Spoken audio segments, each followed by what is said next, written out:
All right, everybody, welcome to Math with Grace. Today's video is going to be all about permutations. Now, when we're talking about permutations, we're usually talking about how many ways can a group of objects be arranged? How many different ways can a certain number of events be ordered? And when we talk about permutations, the first thing we need to talk about are factorials. Now, a factorial is the product of all the natural numbers from a given integer down through 1. So for our first example, let's read that 6 books are lying on a table. How many different ways could these books be arranged on a shelf? Well, there are 6 books for the first choice to put on the shelf. You pick it up from the table to put it on the shelf. But when you go back for the next book, now there are only 5 choices. And then you choose a book. When you go back again for the third book to put on the shelf, there are only 4 choices and so on, okay? So to figure out how many choices there would be, we multiply 6 times 5 times 4 times 3 times 2 times 1 to see that there would be 720 permutations or orders for these books to go on the shelf. And how that's represented a lot of time with factorials is a 6 with an exclamation point. The exclamation point represents a factorial. That tells us that we are multiplying 6 times 5 times 4 times 3 times 2 times 1. Now, that factorial can be multiplied out rather easily to find out that there would be 720 different ways we could choose those books to put onto a shelf, right?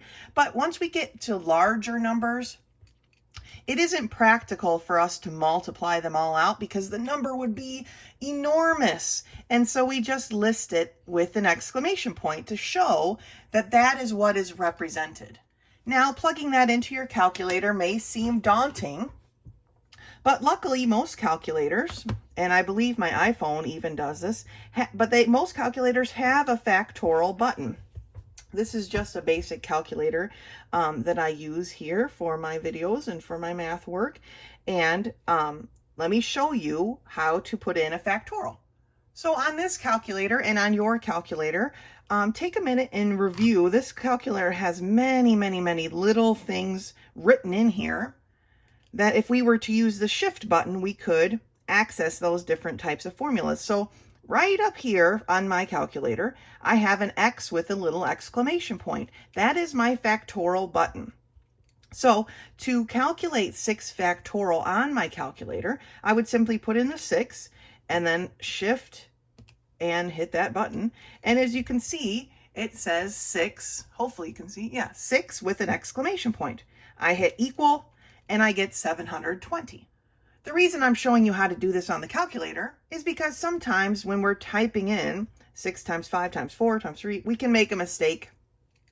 And I like to avoid mistakes where possible. So we can use our calculators to do this factorial. Now here is another calculator that I also keep on hand. And it too has the factorial button. So if you look real closely on this calculator, right above the 3 is again the X with the exclamation point. So 6, and then I would take this time instead of shift, it's the second button, and I hit the 3. Now, I don't have to hit equals on this one. This calculator is a bit different, right? So this calculator actually shows you the work that you're doing in your answer, and this calculator just is going to spit out the answer.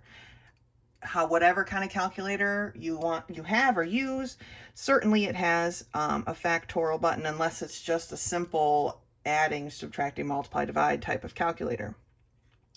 Neither one of these calculators I'm showing you cost me very much. I think I got them both online for like $5 at a resale marketplace, okay? So that is that. I believe, and even my iPhone has a factorial button. If you turn it landscape wise, when you're in the math calculator, it comes up with all kinds of extra stuff. I'd show you, but I'm recording, so that's kind of impossible. So that is how we use factorials.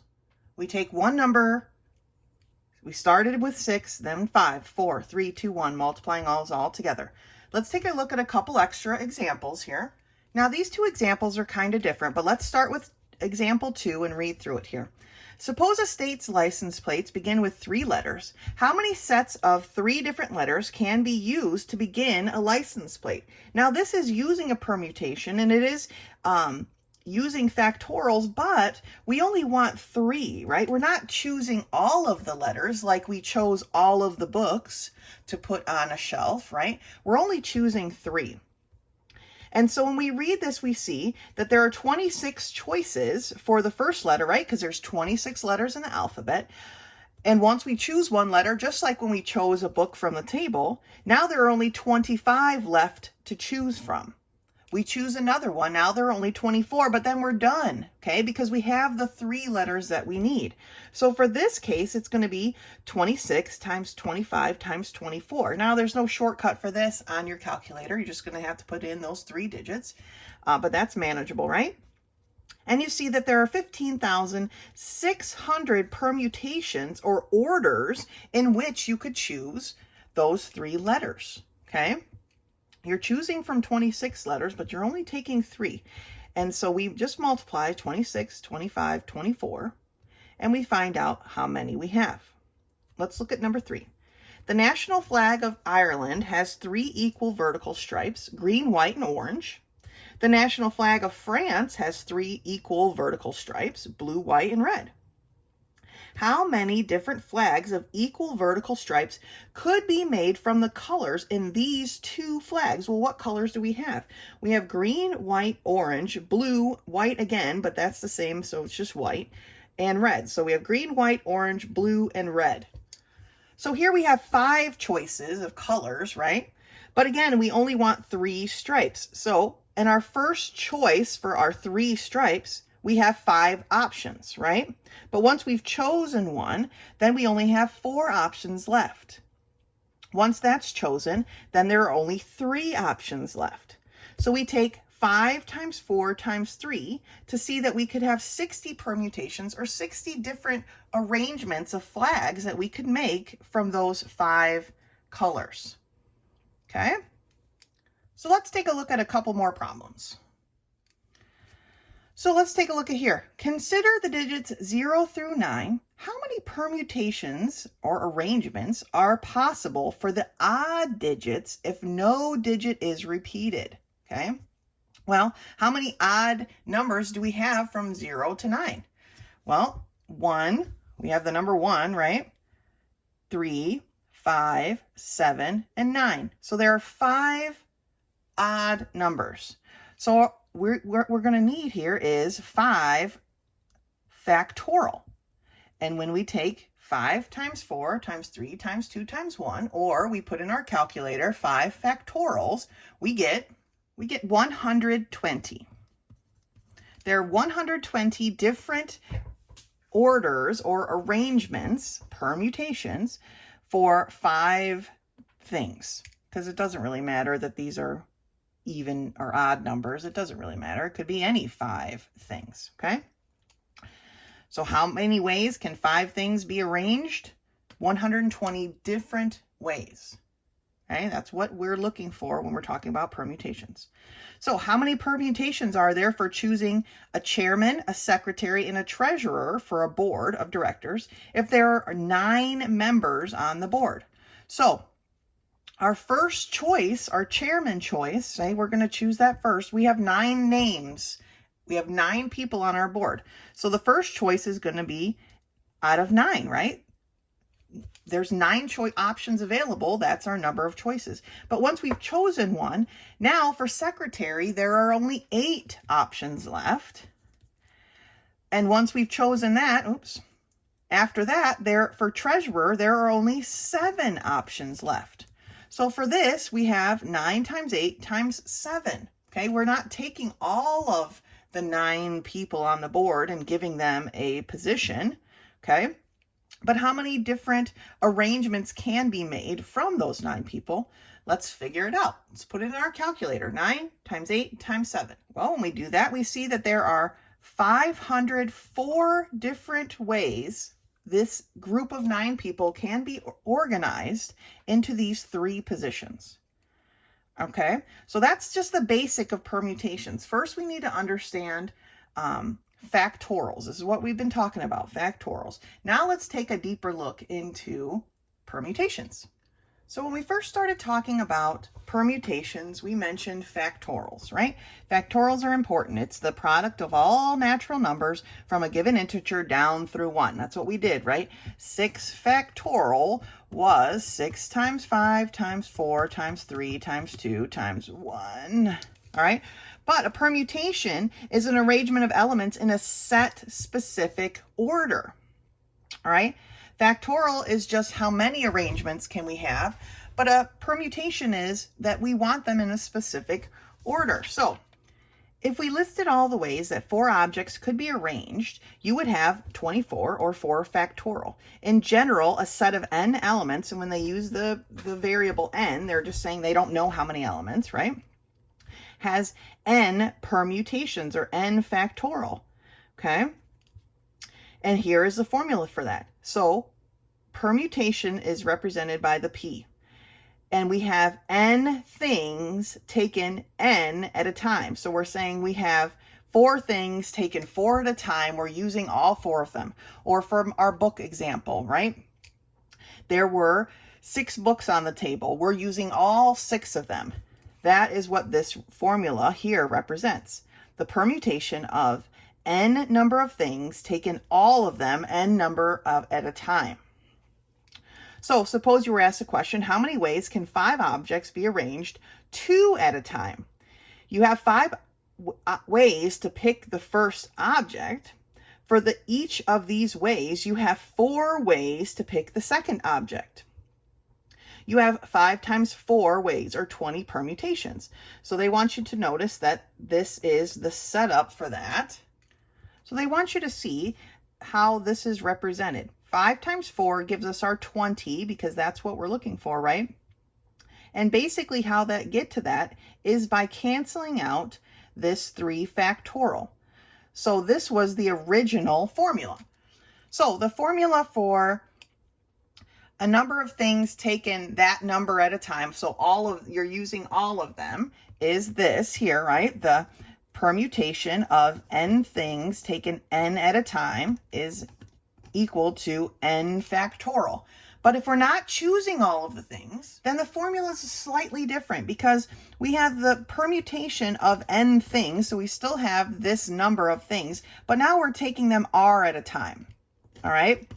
We're not choosing all of the things. We only want a certain number of the things. And so for that formula, we have n factorials over n minus r factorial. And that's how they got this original formula, right? Because 5 minus the 2, because we're taking 5 things 2 at a time, gives us our 3, right? So if we were to write up the formula for this example here, we have 5 things taken 2 at a time. Here is our n and here is our r, all right?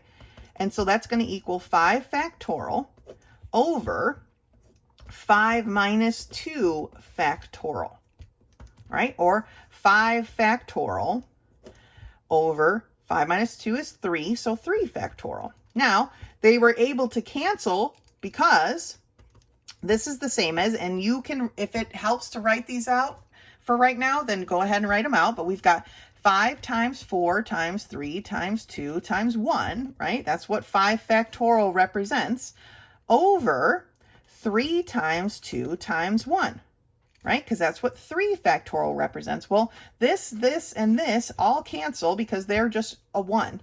And this is all we're left with, 5 times 4, which is why we got our 20 permutations. Okay, so let's take a look at a couple more examples.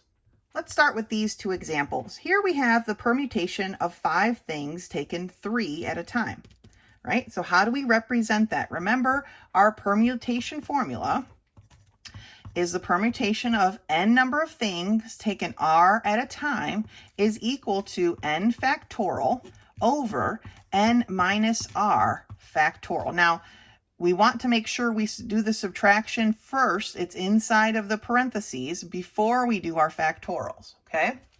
So let's take a look at this one. So we have 5 things, so 5 factorial taken 3 at a time. So 5 minus 3, that quantity factorial. Or we have 5 factorial over 5 minus 3 is 2, so 2 factorial. Now we can rewrite this as 5 times 4 times 3 times 2 factorial. I'm going to stop at the 2 factorial because in my denominator I have 2 factorial, right?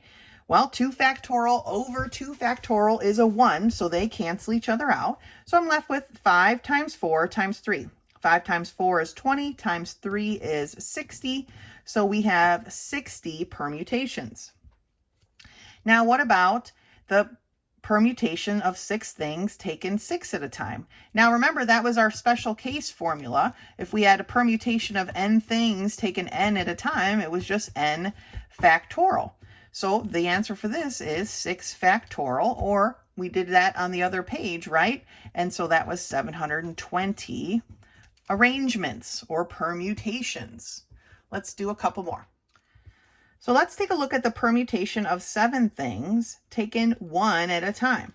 Well, we're going to plug it into our formula here. So we have 7 factorial over 7 minus 1, the quantity factorial, right? So 7 factorial over 7 minus 1 is 6 factorial. Now, we can rewrite this as 7 times 6 factorial all over 6 factorial, right? We want to be able to cancel as much as we can. So 6 factorial over 6 factorial cancels, becomes a 1, and so we're left with 7, which makes a lot of sense, right? If you have 7 things and you're only taking them 1 at a time, it makes sense that there would only be 7 ways you could do that, okay?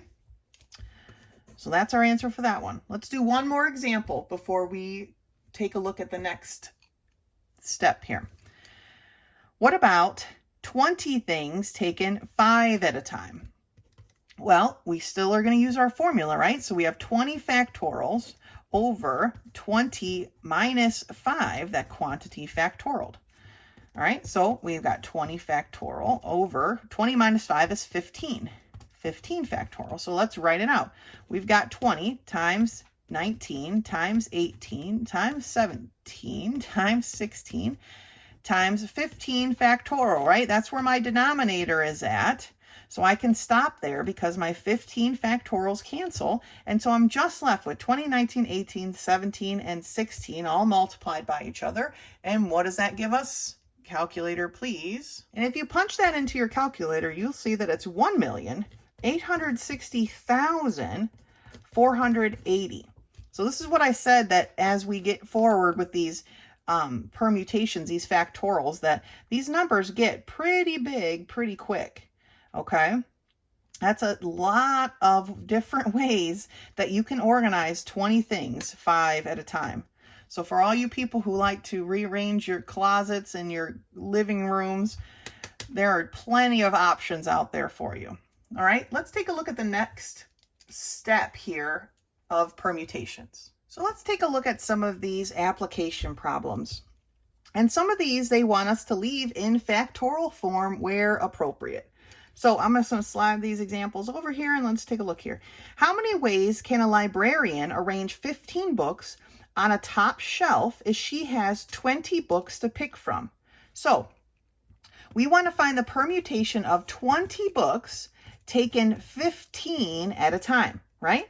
She has 20 books to choose from, and she's arranging 15 books on the top shelf. The shelf only holds apparently 15 books, so that's the arrangement. 20 things taken 15 at a time. Now, remember your permutation formula is the n number of things taken r at a time is equal to n factorial over n minus r, that quantity factorial. All right, so let's plug it in. We have 20 things taken 20 minus 15 at a time, right? Or 20 factorial over 20 minus 15 is 5 factorial. Now, for this problem, we could write out 20 times 19 times 18 times blah, blah, blah, so that we could cancel our 5 factorial, right? But with multiplying all of those things together, after we cancel our 5 factorial, this is the number we would come up with. All right, 2.8 27 blah, blah, blah times 10 to the 16th. Okay, so we're missing 16 decimal places here. The number is outrageously huge. So for this answer, it is truly appropriate to leave it in this factorial form. So we would have 20 factorial over 5 factorial. And just leaving it in that form tells us that this number is so huge. It's a huge number of options that she has in taking her 20 books, 15 books at a time. Okay? The number of different ways that she could organize those books is staggering. And so we were going to leave it in this representational form because the number is just too big. And trying to write all that out, you're definitely going to make an error. It's going to give us errors, where hopefully with this, we have less options for errors. Okay? Let's take a look at the next one. How many different batting orders from a starting roster of 9 players can a baseball manager make, assuming he always lets the pitcher bat last? So in looking at this problem, there's 9 players, right? But our pitcher is batting last, so we're just going to exclude him. So what we end up with are 8 other choices, right? So we have the permutation of 8 things taken 8 at a time. He's choosing all of those 8 players to bat, and he's putting them in a specific order. Now, when we have, I'm going to block this off here, the permutation of n things taken n at a time, remember that that's just n factorial, okay? So here we just have 8 factorial. Now that number isn't horrible, so let's take a look at that on our calculator here. Let me clear off that one. So I have 8 factorial things, and so we find out that there are 40,320 options in him arranging this baseball team in their batting order, okay?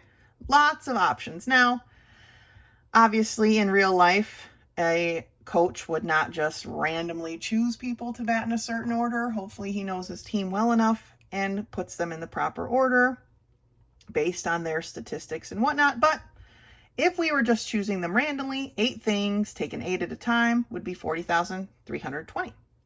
Now, why would a combination lock be unsafe if it had a 3-part combination and 5 stops with no stops repeated? So when it says 5 stops, it means like 5 options of numbers or whatever on the combination lock. Now, most combination locks have what, like 60 numbers, I think I remember.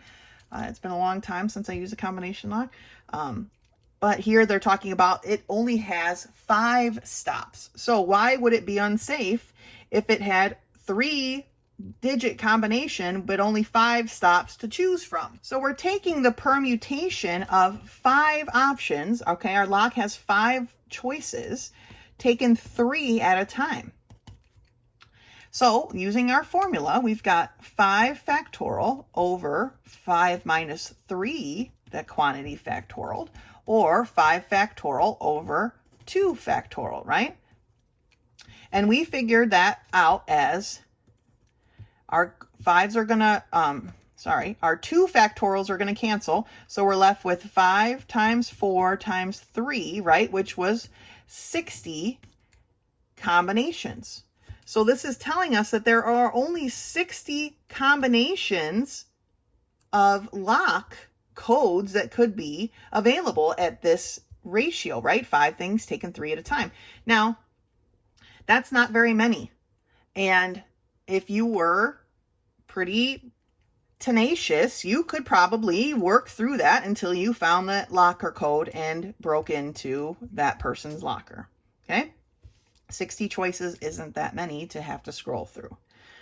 When you're dealing with those types of locks, combination locks or coded locks, you want as many options as possible because then it's harder to find the code. That's why when you're putting in all these passwords for umpteen billion internet things that you use, the longer your password is the better, because it makes it harder for other people to figure out, right?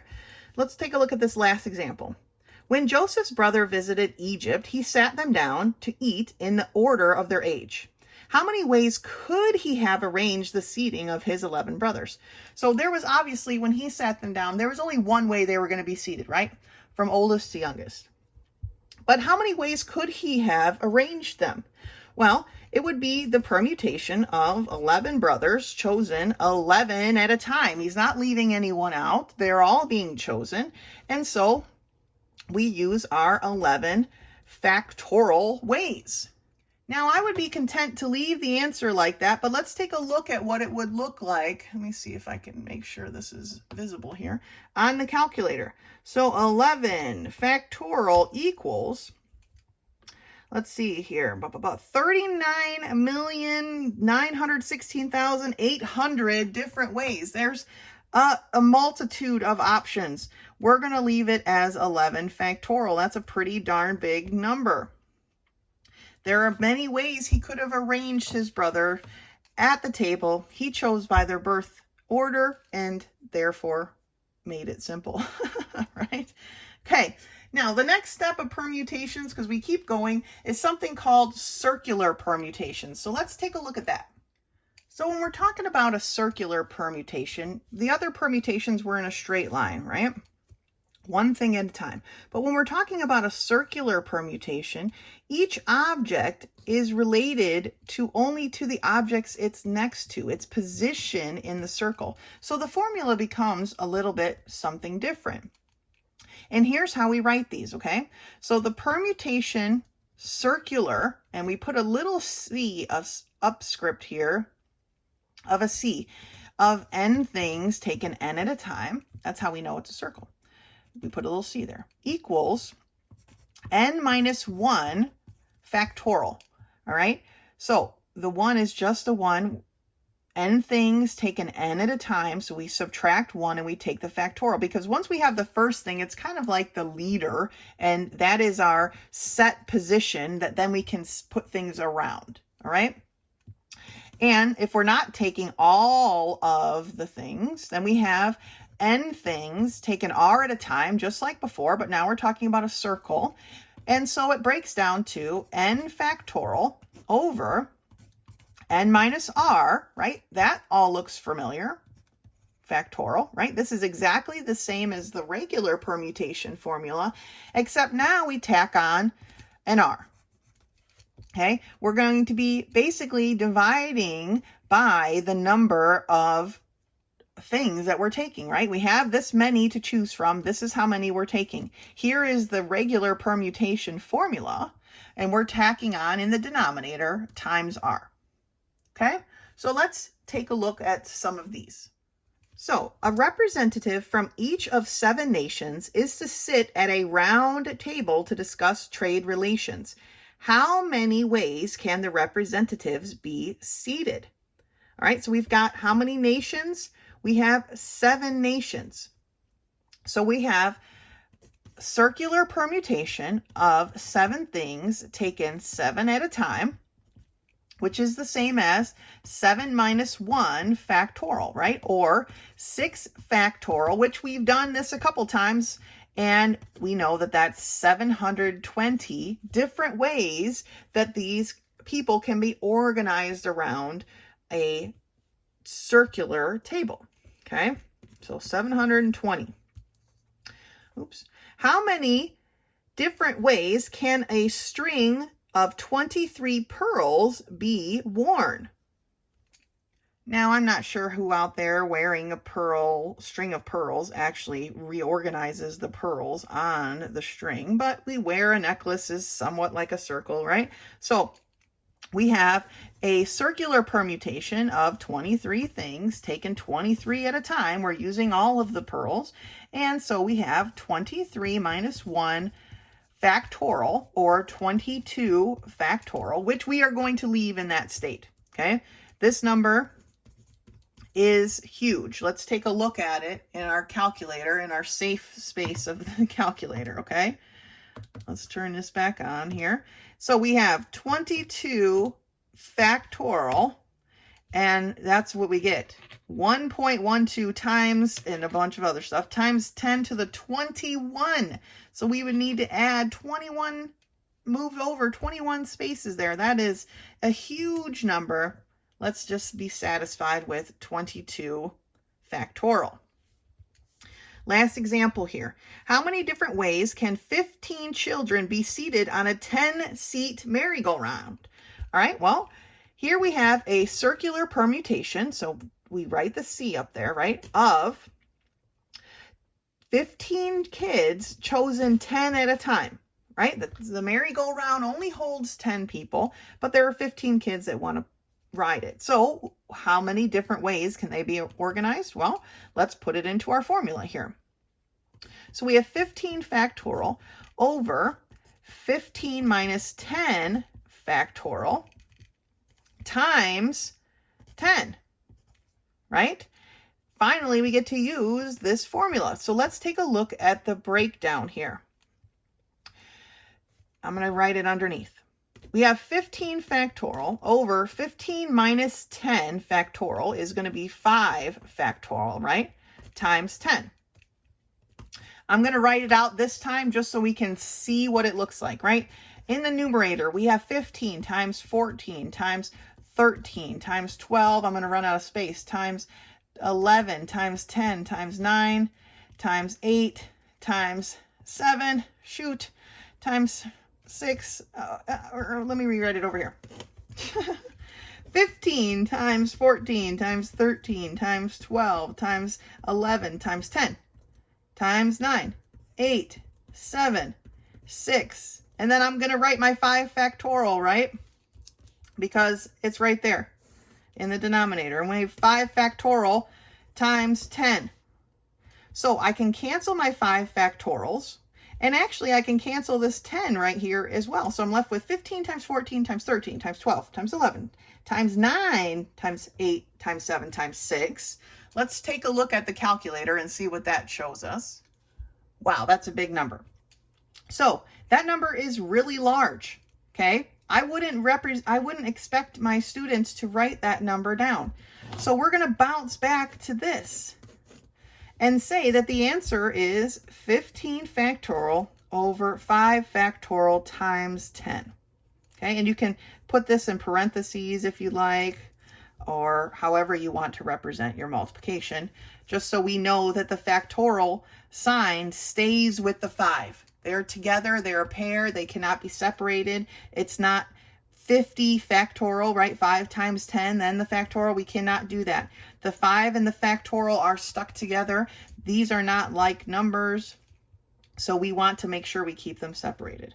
All right, so that would be a perfect representation of our answer, just because the answer is so incredibly huge that we could just leave it like that. All right, now let's review what we've looked at here and then do a few more problems before we end this video. So for permutations, we have the permutation of n things taken n at a time is equal to n factorial, right? And the permutation of n things taken r at a time is equal to n factorial over n minus r factorial, right? Sometimes we want certain things taken, not all of them, right? This would be the permutation of taking all of our things at once or at a time. And this one is if we only want a certain number of things at a time. But there's also our circular permutations, right? So our circular permutation of n things taken n at a time is n minus 1 factorial. And our circular permutation of n things taken r at a time is equal to n factorial over n minus r factorial times r.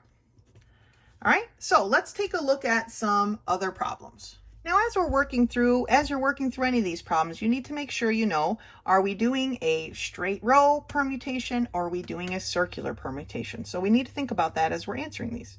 How many different gardens can a farmer plant if he wants one row each of 6 vegetables? So we're taking the permutation of 6 things taken 6 at a time, right? We're talking about straight rows, vegetables. He's got all his rows in a row, basically. And so that is going to be equal to 6 permutations, and we've done many 6s, so we know that that is 720 different ways he can order his garden. Okay, give that guy mad props. I just plant my stuff and pray that it grows. For the next problem, we have how many different flags can be made from 10 colors of cloth if each flag is to consist of 3 different stripes. So we've got flags and they have 3 stripes, okay? And there are 10 colors to choose from. So we have the permutation of 10 things taken 3 at a time. So we have 10 factorial over 10 minus 3 factorial. All right, so we have got 10 factorial over 7 factorial. 10 minus 3 is 7, which is the same as 10 times, I don't know why I keep doing that, 10 times 9 times 8 times 7 factorial, right, over 7 factorial. My 7 factorials will cancel, so I have 10 times 9 times 8. Well, let's see here. Let's try not using our calculator real quick. 9 times 8 is 72, right? Times 10 is 720. So there are 720 different ways or different flags you could create with this order, okay? Ordering these colors in groups of 3.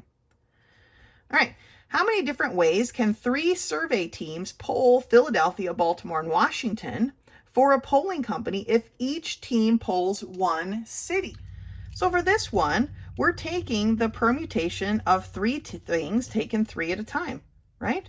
That's just what it is. We have 3 survey teams and they're polling 3 different cities at a time. So we have 3 things taken 3 at a time, which we know from our formulas is 3 factorial, okay, which is 3 times 2 times 1, or 3 times 2 is 6 times 1 is just still 6.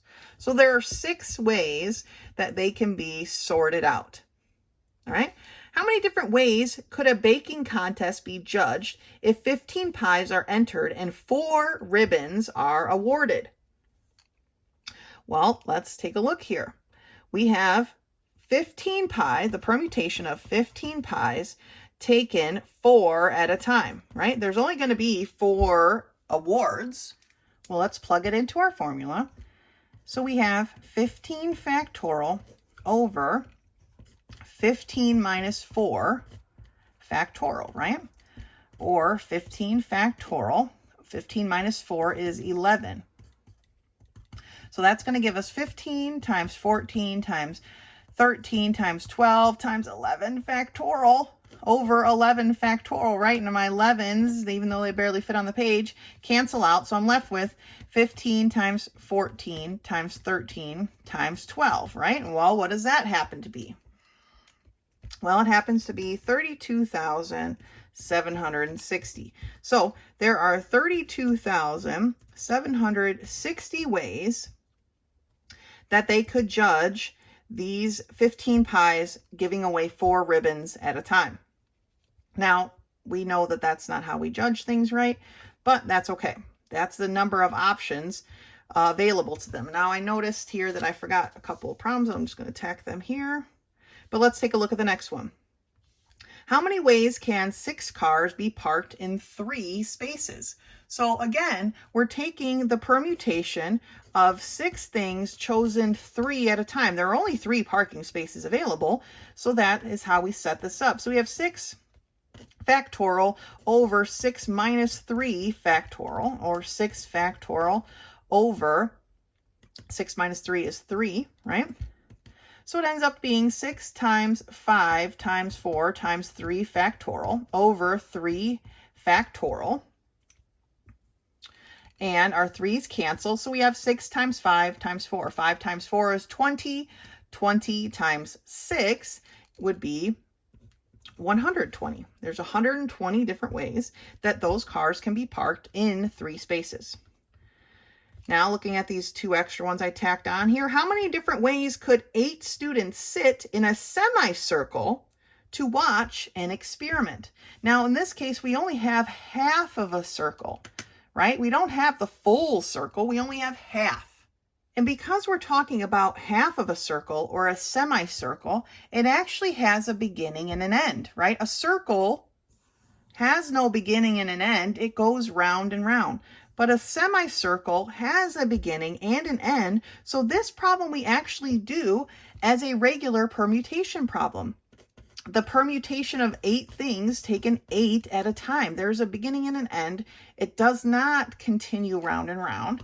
So it's 8 factorial. All right. And what is 8 factorial?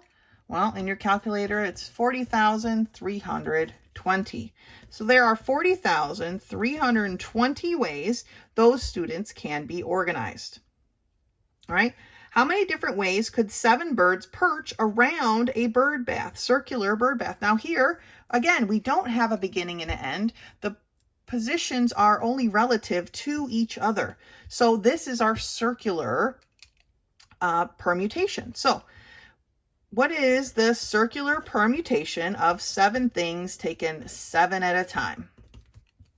Well, we're going to take it as 7 minus 1 permutations, or 6 permutations. And so we know there are 720, because we did a 6 up here, different ways the birds can sit around a circular bird bath. Now, make sure if you have an example come up where it's not the n number of things taken n at a time, that you use the proper formula for circle. But the circle one isn't as used, let's say, as the just the straight line regular permutations. Okay, so those are permutations. I hope that helps to explain how they are used in application problems and the formulas in general. If you have any questions, please let me know in the comments. Otherwise, until next time.